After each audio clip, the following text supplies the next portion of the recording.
This week on the No More Late Fees podcast, Jackie and I are joined by fellow superhero fans, Mike and Mike from the Mike and Mike Go to the Movies podcast.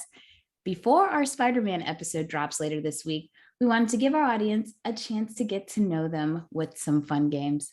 Hi, guys. Welcome. Hello. Hey. Thanks for having us. Really appreciate it. Absolutely. So personally, I'm very excited for this episode.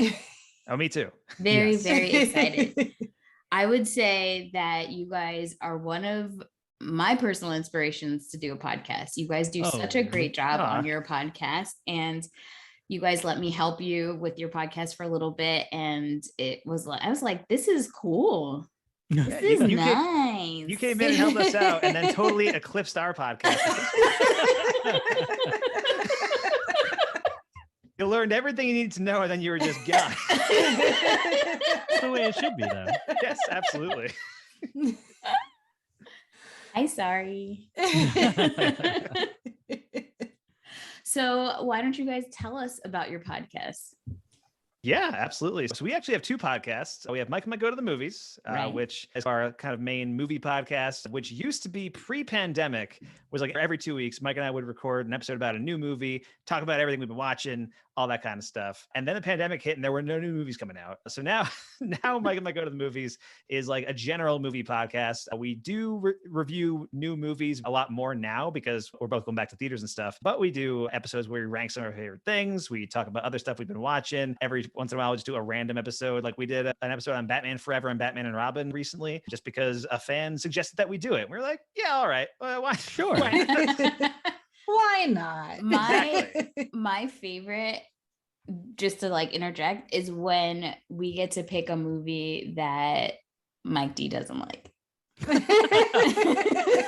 It's always a good time. It's always fun. Always a good time. It is like the best.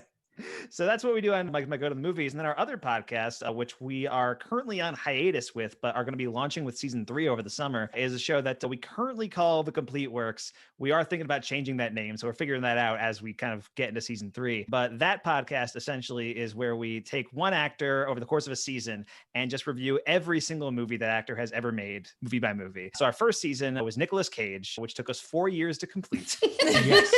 Might have been a bit ambitious. But... A little bit.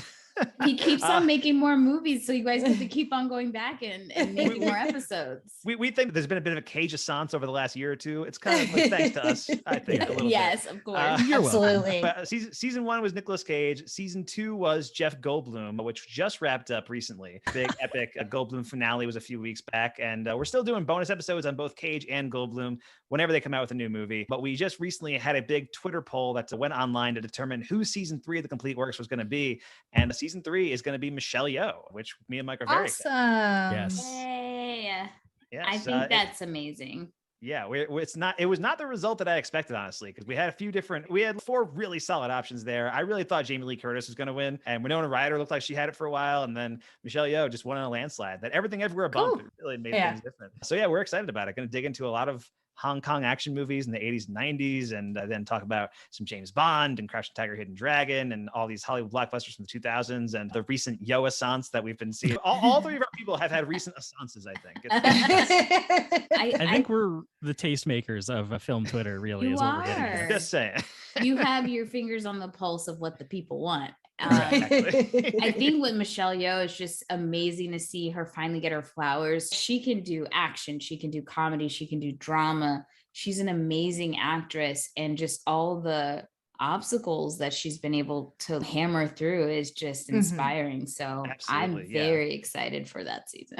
Yeah, even just in the last few years where it's like Crazy Rich Asian, she pops up in Shang-Chi, and now with like Everything Everywhere All at Once, it's like the culmination of everything. Michelle Yeoh, and she's going to be the new Avatar movie. So yeah, I'm excited for all things Yeoh in the near future. You had me till you said Avatar. I hope you're talking.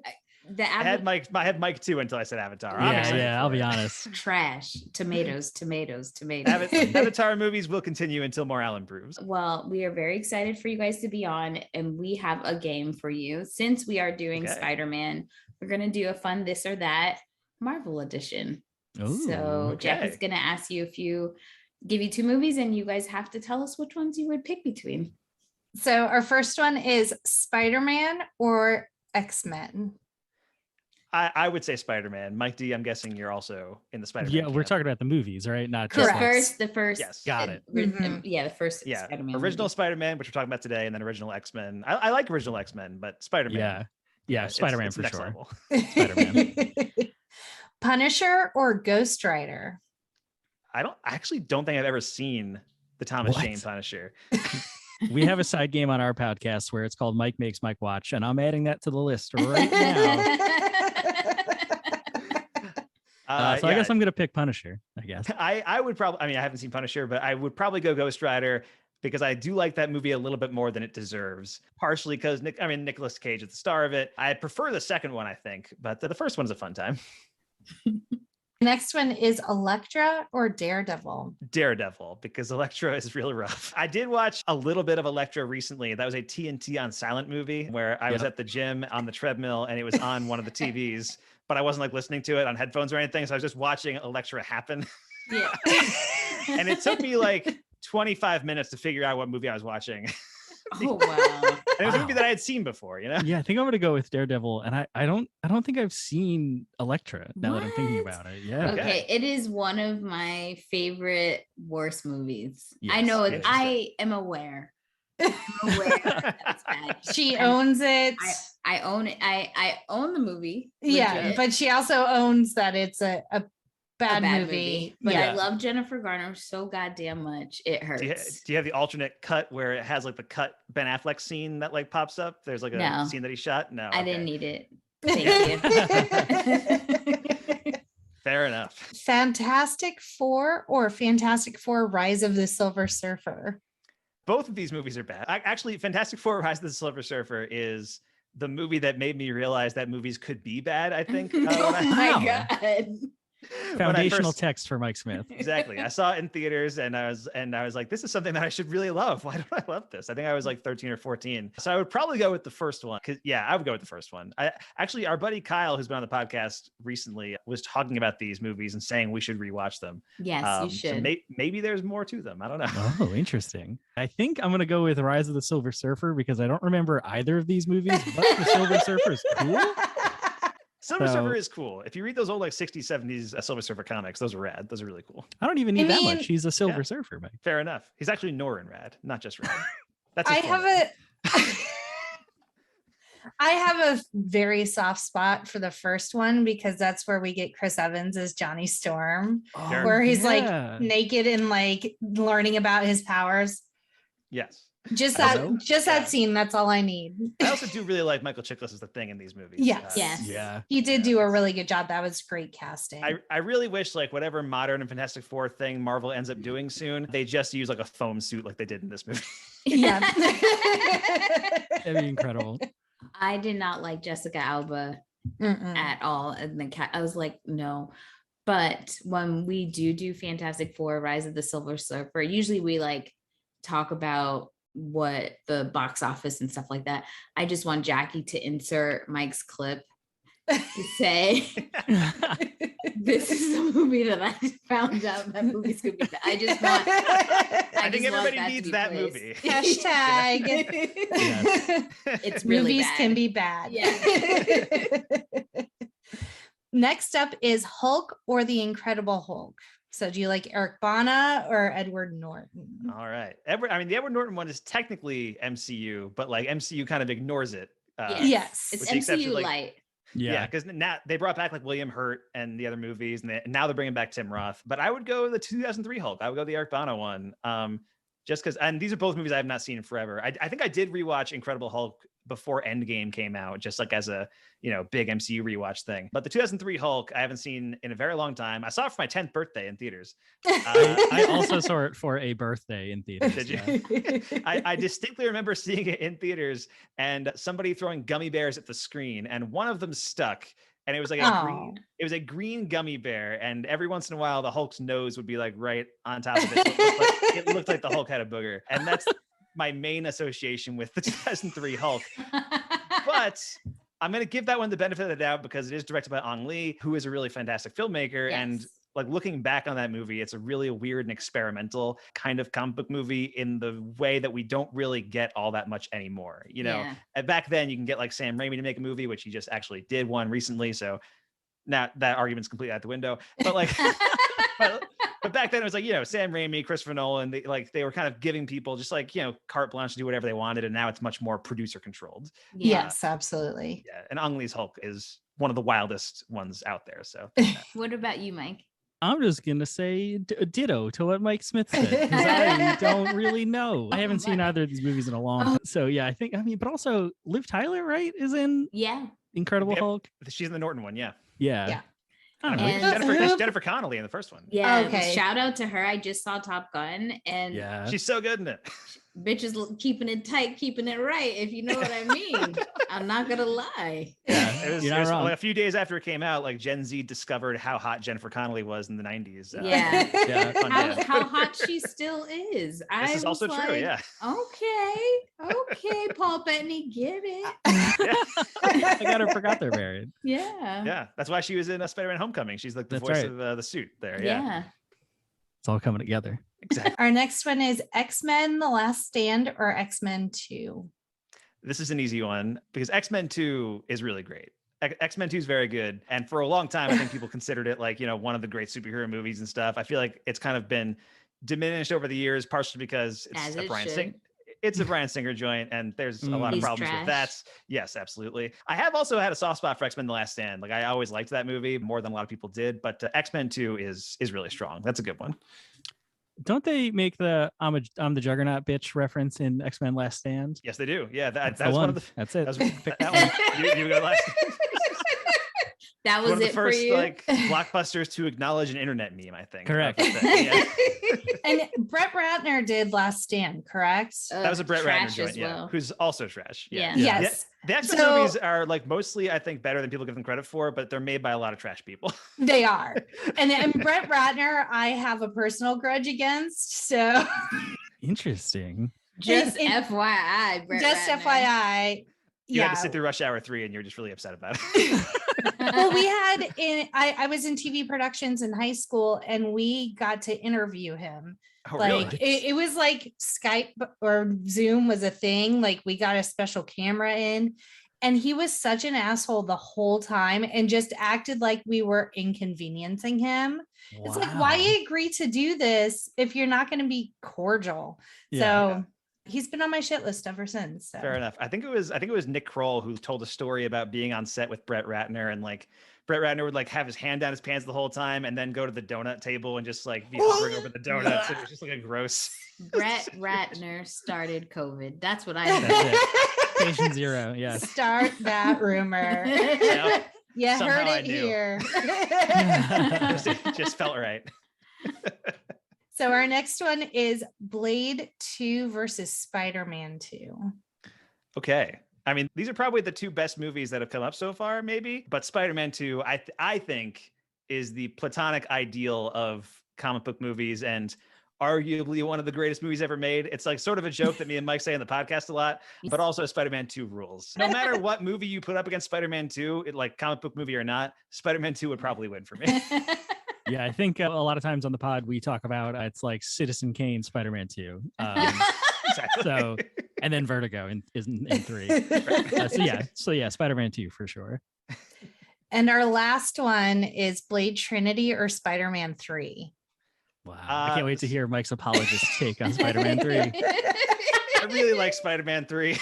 I think it's really fun. It's not anywhere near as good as the first two Spider-Mans, but I do really like it. And Blade Trinity is really terrible. So, but Jessica Biel, though. Is she in that? Is she in Blade Trinity? Jessica Biel's in it. Ryan Reynolds. I remember Ryan Reynolds being in it. Yeah. And Triple H and Parker Posey. Yeah. Parker Posey, Mike? You gonna say no to Parker Posey? I love Blade Trinity. Topher Grace. Okay. Right. Yes, I am. No, I think Spider-Man 3 it has a lot more fun stuff in it than it's usually given credit for. I think the stuff that people used to make fun of in Spider-Man 3, and some people still do, I think have become more endearing over time. Like the dance sequence is the best sequence in the movie, I think. Oh, geez. So yeah, Spider-Man 3, I would go that one. When we do Spider-Man 3, grab that clip. Yeah. Underrated. I mean, you guys should have us back for Spider-Man 2 and 3. Yes. Yeah. We'll just make it a thing. The Mike trilogy. Let's make us say it again. Yeah. Yes. Yeah. I haven't seen Blade Trinity in years. I think I saw it once in 2004. I made a mistake and tried to watch it like not too long ago. And because I was like, I love this movie. Jackie and I very much love this movie. I could not even get through the whole thing. Wow. I was like, what the fuck is this? I feel like I'm still gonna love it. You will. Yeah. You will. Yeah. Yeah. Be like, here for it. She will be an apologist for that movie 100%. The Pomeranian whose mouth splits open and is like, it'll be your Spider-Man 3. It will be. Exactly. Well, I have a question for all of us. Which radioactive animal would you get bitten by, and what powers would you get from it? Whoa. These are deep thoughts. And I'm going to let Mike D field this one first. Here at No More Late Fees, we ask the hard questions. Yeah, we do. I thought this was going to be a puff piece. I think because, so I might need an asterisk on this. It's a very small version of this animal because I used to love street sharks a whole lot when I was a little kid, but like, I don't really want to get attacked by a shark. Sure. You know, like if a baby shark. But if you could be half human, half shark, that's what you would do. Yeah, yes, correct. That's the idea. I think I wouldn't have to work anymore if that happened. So yeah, would your theme song be "Baby Shark"? Oh no! You know what? I'm out. Never mind. It's not a shark anymore. Recalculating. Yes. Recalculating. Yeah. What about you, Mike? Oh man, I mean, it's a tough question. Like, part of me just wants to say Spider because that's because genuinely Spider-Man is my favorite hero, and I want to like, you know, it's I've always like, you know, you like the fantasy of being able to just swing around New York City and skip the buses and stuff like that. That's great, but I can't just say Spider because we're doing a Spider-Man episode. It needs to be something different, man. I'm gonna go Jackie. I'm gonna go Chameleon. That's a good. Oh my god, that's a good one. Yeah, because you could like blend into things. Yes, invisibility. So if I need to avoid a conversation, I can just Homer Simpson your way out of it. Exactly. So the next time anybody asks what radioactive animal you want to be bit by, you just disappear. 100%. I would want something that flies. Oh my god, I was just thinking that. I hate birds, so I don't want to be a bird. So what is something that flies that's not a bird? You could be pterodactyl, but there's none allowed. But what if you were at the museum and one of their teeth fell into your finger and then you discovered that causes powers? There it is. But then I'd have to like security guard at night at the National Museum. Exactly. If I were Ben Stiller working at first we have to have Jurassic Park happen. But I think if I can't fly, maybe something like a cheetah where I had like, god damn it, Jackie, get out of my head. Sorry, I just want to run really fast and nap a lot. No, yeah, that's the dream. That's sounds great. Okay, you can be a cheetah with me. You can be part of my. I'll be a bird so I can carry you. Okay. Oh, like Kimberly got carried in the Power Rangers movie. Adorable. Symbiotic relationship right there. It really is. Just carry about. Me. I think I would be an owl because they're badass. Oh, that's a good one. To turn my head all around and fuck with people, you know? And then I would just look at people like this. Yes. Yes. Incredible. Well, good job, everyone. Excellent job. Before we bid adieu, why don't you guys tell everybody how they can find you on social for both of your podcasts?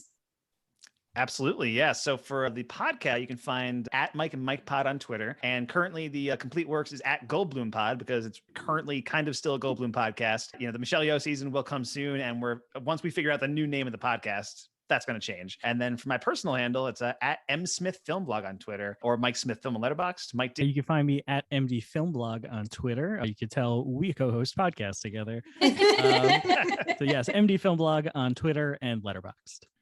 And we also have a Ko-fi page as well if people want to make donations to the podcast. Mike, what is it? You're the one who usually says this. So I am the one that says it on the pod. Yes, you can go to ko-fi.com/Mike and Mike Pods, plural, because we have 2 podcasts. There it is. Nice. Well, if you guys want to, yell at us, give your hot takes on some of our verses that we just had for Marvel movies, or just want to say hi, hit us up on Instagram, Facebook, TikTok, Twitter, YouTube at No More Late Fees. And stay tuned for our Spider-Man episode with Mike and Mike later this week. And as always, be kind and rewind.